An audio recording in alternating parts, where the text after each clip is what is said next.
Assalamualaikum warahmatullahi wabarakatuh. Nama saya Siti Nur Hikmah. Saya dari Prodi S1 Farmasi Bama Stikes Bakti Mandalika Sulawi. Sini saya akan menjelaskan jurnal toksikologi. Dari jurnal toksikologi tersebut yang berjudul Toksisitas dan Perubahan Struktur Mikroanatomi Insan Ikan Nila Larasati yang dipapar timbal asetat.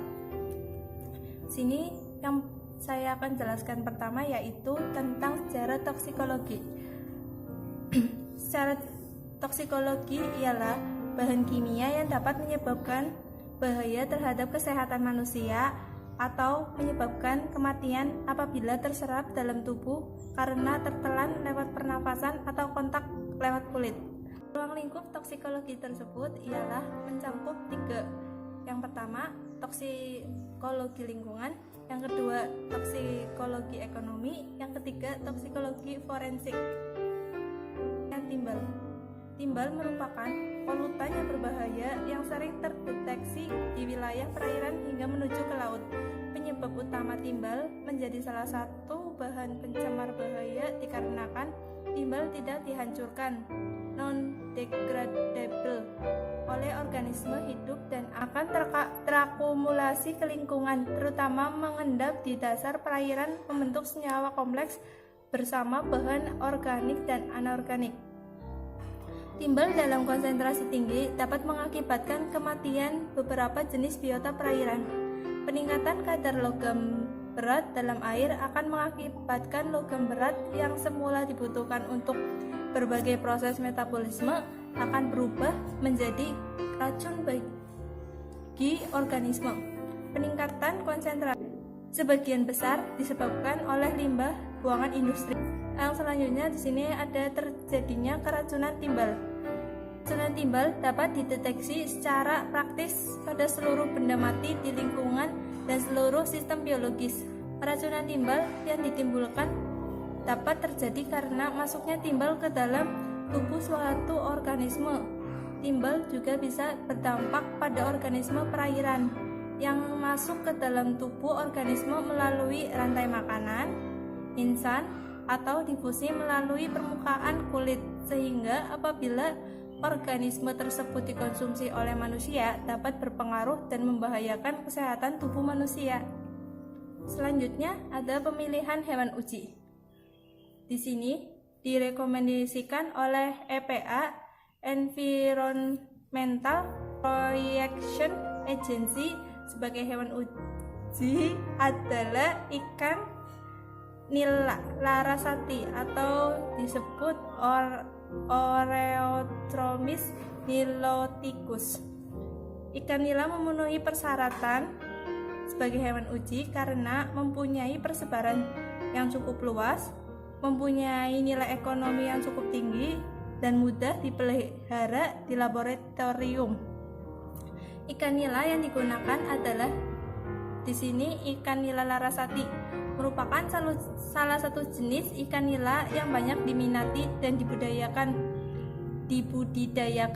Ikan nila larasati memiliki tingkat pertumbuhan yang cukup, memiliki daging banyak, toleransi terhadap perubahan lingkungan sangat tinggi, dan memiliki kematian yang lebih rendah.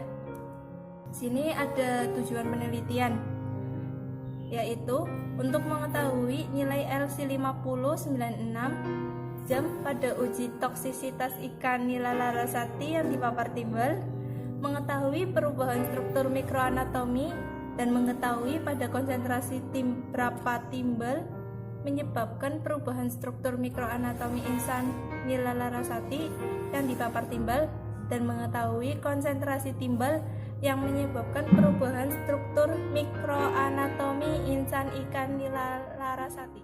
Di sini ada metode penelitian.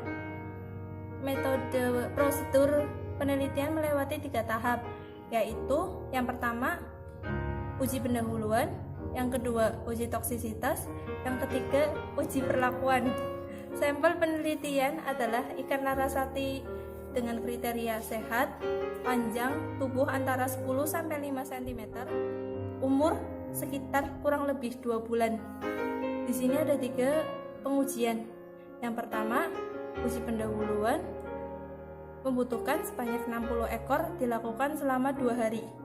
Yang kedua, uji toksisitas membutuhkan 120 ekor dilakukan selama 4 hari.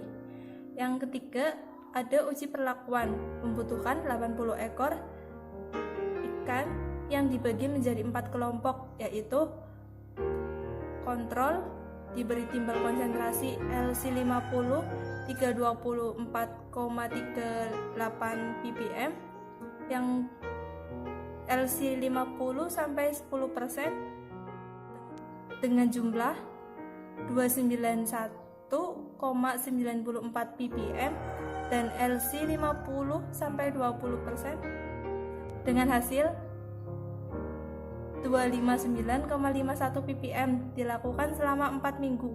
Variabel dalam penelitian ini ada 3, yaitu variabel bebas, tergantung, dan kendali mikroskop. Di sini ada 3 variabel. Yang pertama, variabel bebas. Dalam penelitian ini berupa perlakuan pemberian timbal dengan berbagai konsentrasi, yaitu LC50. Yang kedua, yang pertama LC50, yang kedua LC50 sampai 10%, yang ketiga LC50 sampai 20%. Yang kedua, variabel tergantung. Variabel tergantung berupa perubahan struktur mikroanatomi insan meliputi edema, hiperplasia, fusi lamela, epithelial leafing, dan nekrosis. Yang ketiga, ada variabel kendali berupa umur ikan, makan ikan, ukuran ikan, dan kualitas air yang digunakan. Pelakuan selama 4 minggu dengan pengamatan tiap hari untuk menjaga aerasi. Aerasi sendiri yaitu suatu proses penambahan udara atau oksigen dalam air dengan membawa air dan udara ke dalam kotak yang dekat. Pada akhir minggu keempat, ikan diambil insannya menggunakan alat bedah. Kemudian organ insan dimasukkan ke dalam botol vial yang sudah berisi formalin 10%. Fungsi dari penambahan formalin 10% untuk menjaga supaya insan tersebut tidak rusak. Selanjutnya, organ insan dibuat jaringan mikroanatomi, kemudian dianalisis kerusakannya menggunakan mikroskop dengan perbesaran 40x10 dan hasilnya dilakukan dianalisis secara deskriptif. Yang berikutnya ada hasil pengamatan. Hasil pengamatan kerusakan struktur mikroanatomi insan ikan nila larasati dipapar timbal asetat selama 4 minggu dalam berbagai konsentrasi disajikan dalam tabel berikut ini. Selanjutnya di sini ada hasil pengamatan. Hasil pengamatan bisa dilihat pada tabel berikut ini. Sini di tabel ada konsentrasi sampel struktur mikroanatomi insan. Konsentrasinya ada asam asetat, timbal ditambah hidrogen.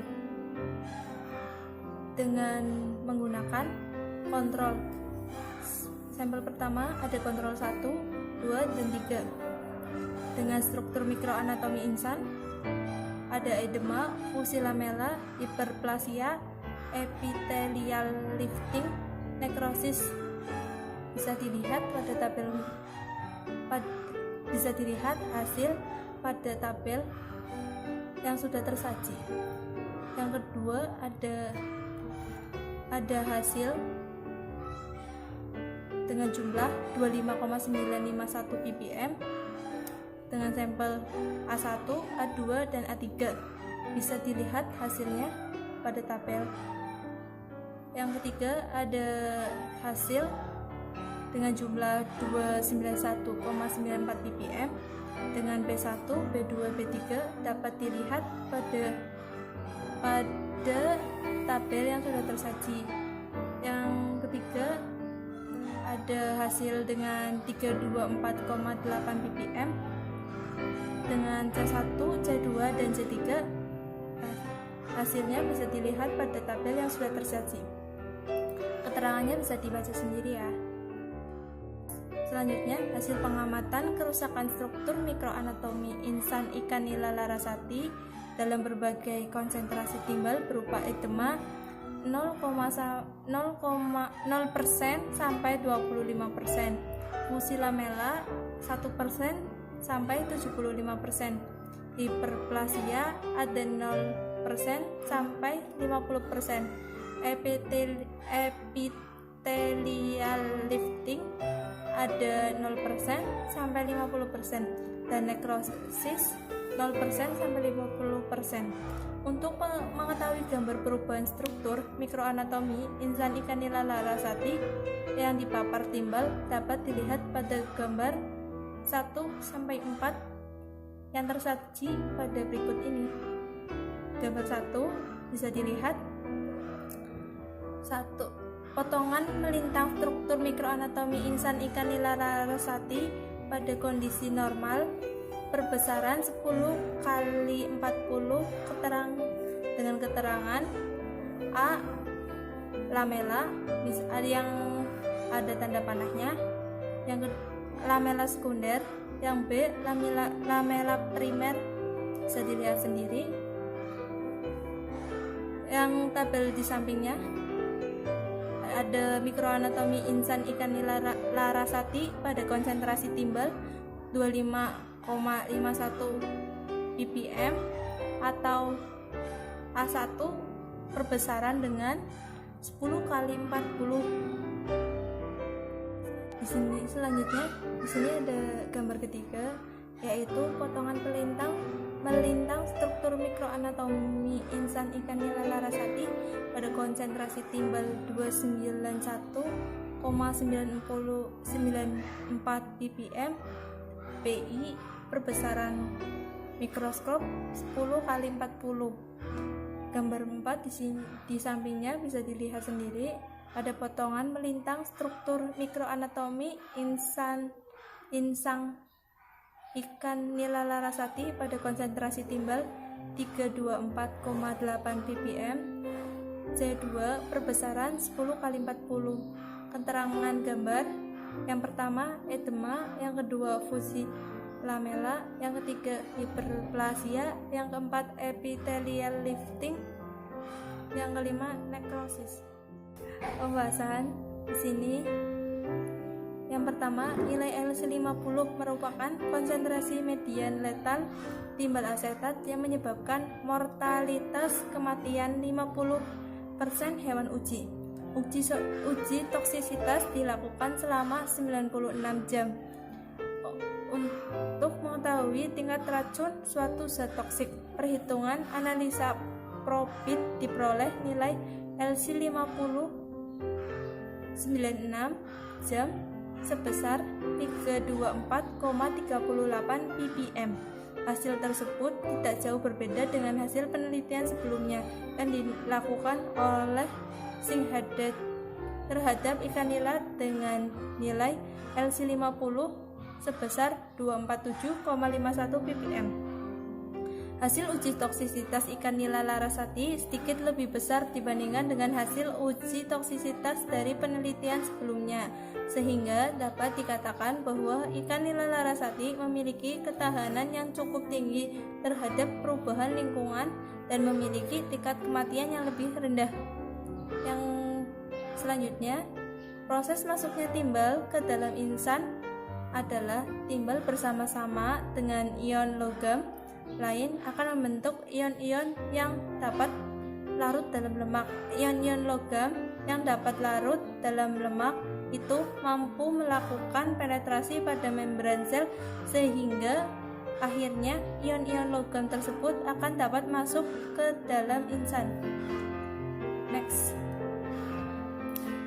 Hasil pengamatan perubahan jaringan insan pada ikan nila larasati pada uji perlakuan selama 4 minggu menunjukkan hasil kerusakan edema 0% sampai 25%, fusi lamela antara 1 sampai 75%, hiperplasia 0% sampai 50%, epithelial lifting 0-50% dan nekrosis 0-50%.